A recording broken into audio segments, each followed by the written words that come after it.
Hi guys! Magandang gabi! Welcome back po dito sa Gandara SRA Channel for Showbiz Update. Andito na naman nga po akong muli nagbabalik. Ang nagmamaganda ninyo kachisposa Kim Pao, wala na nga pong iba. Ang lokaret na si Gandara SRA upang magatid po sa inyo ng latest update and fresh happenings patungkol kina Kim Chiu and Paolo Avellino. And para nga po sa gabing ito, ang tatalakayin naman natin at pag-uusapan ay may kinalaman nga po dito sa pag-uwi ng Kim Pao ng Pilipinas, mga ka-KP. Kaya naman nag-advance na po ng pag-celebrate si Paolo Avellino ng birthday kasama si Aki sa New York. Pero bago po lahat, sa mga di pa nakaka-subscribe sa ating channel, maaari lamang na pindutin po ninyo subscribe button natin at notification bell na nariyan po sa baba upang kayo ay maging updated at ma-notify po tuwing may bago tayong chika at balita hinggil sa Kim Pao. Basta mga balita na may kinalaman kina Kim Chiu and Paolo Avellino, sagot na nga po natin yan.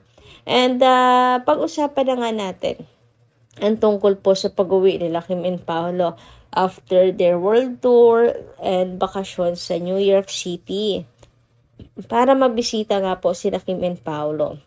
So, yun nga, may nasagap tayong balita na nag-advance birthday na nga po celeb si Paolo Avellino with Aki. And kasama rin po si Chinita Princess, mga ka-Kim Pao.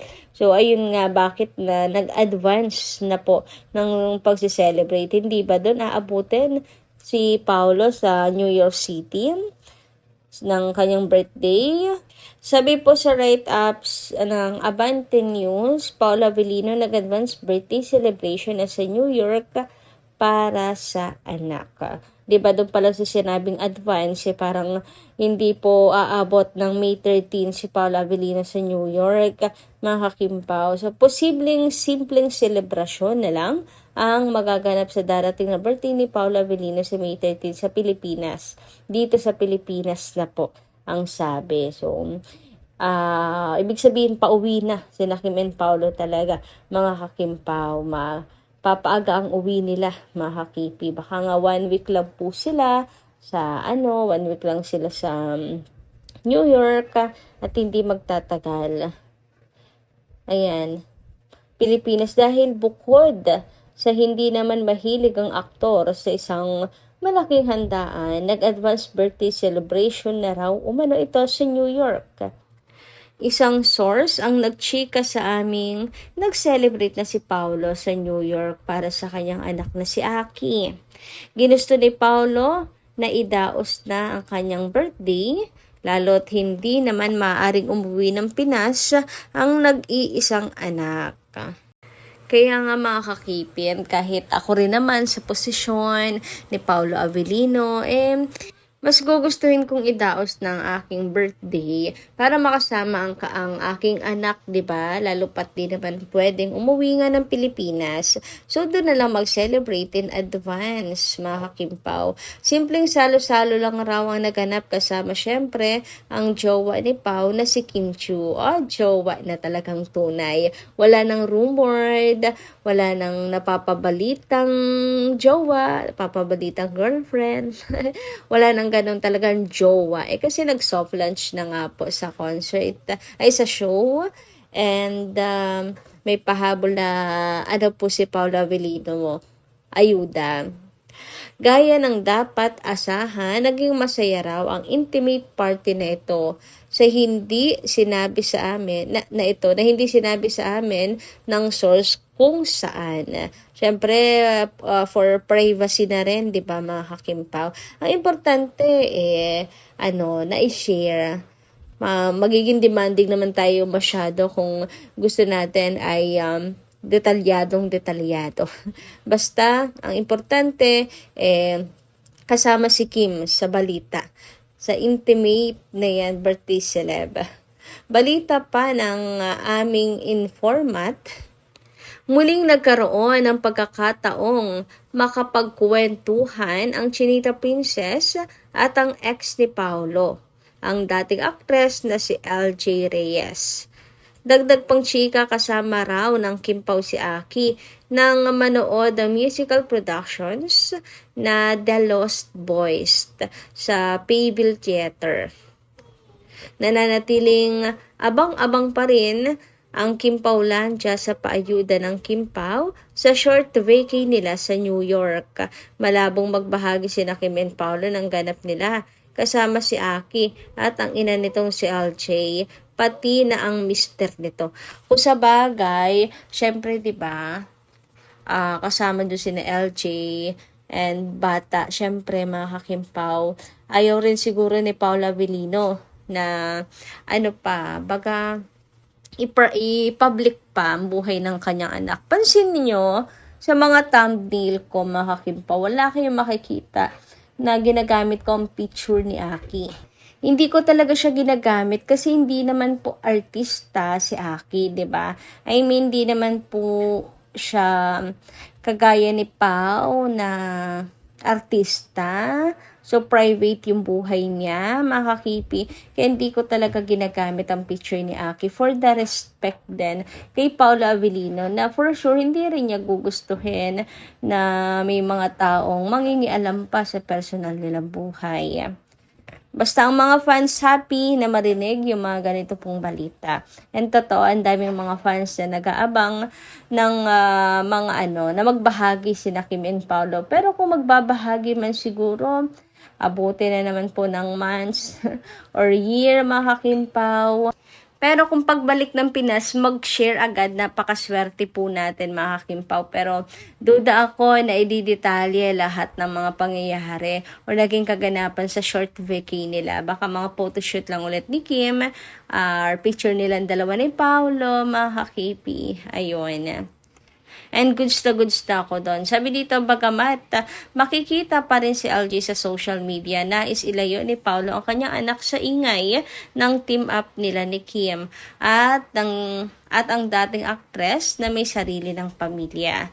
Kung kabilang ang Kim Pao sa Sunday Noontime Variety Show na gagawin sa Araneta sa linggo, malamang nasa biyahe na ngayon pabalik ng Pilipinas sina Kim at Paula Avellino. Siya nga pala, 37 years old na si Paolo sa May 13, Ray Pumaloy. Kaso naghanap talaga ako ng pangalan nila Kim and Paolo po sa ganap po sa Araneta. Pero wala talagang Kim Pao, mga kakipi. Pero sana naman, sama nila nga, 'di ba mga kakimpaw? Para sa ganoon, mapanood po ulit natin, makasama sina Kim and Paolo sa ASAP, Araneta.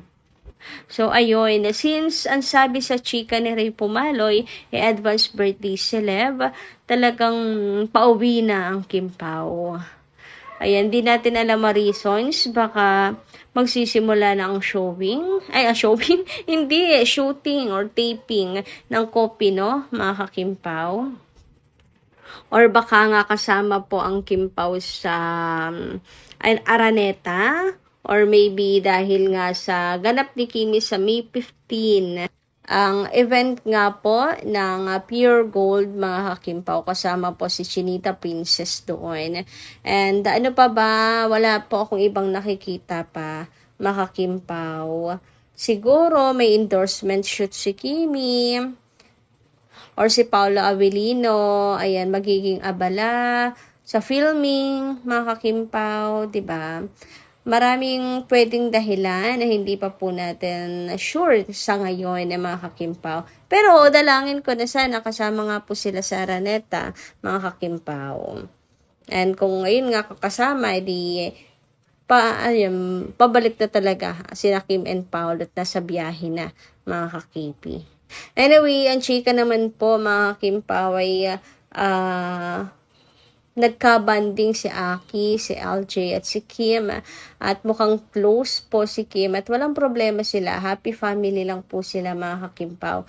Kaya sana wala pong mga issues at negative issues na lumabas kasi ayos po si LJ na co-parenting with Paula Avellino and mabait po siya at wala silang problema ni Kimi. Samantala, sabi naman ni Ma'am Leoncia Talian, noong una I pray that Kim will not fall in love with Paolo kasi stricto ang itsura niya. Plus si Kim is very talkative and Pao nonchalant. Hindi sila bagay. Baka nasuyo si Paolo sa iya. But my prayers were not answered. Kim fell in love sa What's Wrong with Secretary Kim. Sabi naman ni Miss Annalyn Hiccup, good evening Gandara, Kim Pao forever. Wala na, Gandara, tapos na ang laban. Kaya mga bashers, matulog na kayo. Marami pang world tour ang Kim Pao. Kim Pao forever. More to come, di ba, Ma'am Annalyn Hiccup? Abangan natin yan. Anyway, about naman sa sinasabi nyo na hindi sila bagay kasi magkaiba ng ugali. Alam niyo sa totoo lang, madam, mas nagkakaroon po ng forever yung magkaiba ng ugali kaysa sa parehas ng ugali. Mas nagsaswak kasi mga kakipi. To be honest, honestly speaking, mas natitimpla kasi mga kakimpawe. Pag iba kasi yung ugali sa pananaw. Si Kim and Paula magkaparehas naman po sa pananaw sa buhay. So, hindi po magiging conflict yun. Yung pag-uugali, like pag maingay si Kim, bubbly si Kim, tahimik si Pao, di ba suwak nga, di ba? Napakaswak. Kung ano yung kulang ni Kim, meron si Pao. Kung anong kulang kay Pao, meron si Kim. That's it. I think mas hindi nagkiklik kapag magkaiba ng pananaw, hindi po ugali. Like for example, parehas lawyer. Wala pong parehas lawyer na magkasundo kasi wala po nagpapatalo sa dalawa. Gets nyo ba? I mean, yung isang taong workaholic masyado, ang kailangan po niyang partner is maalagang partner.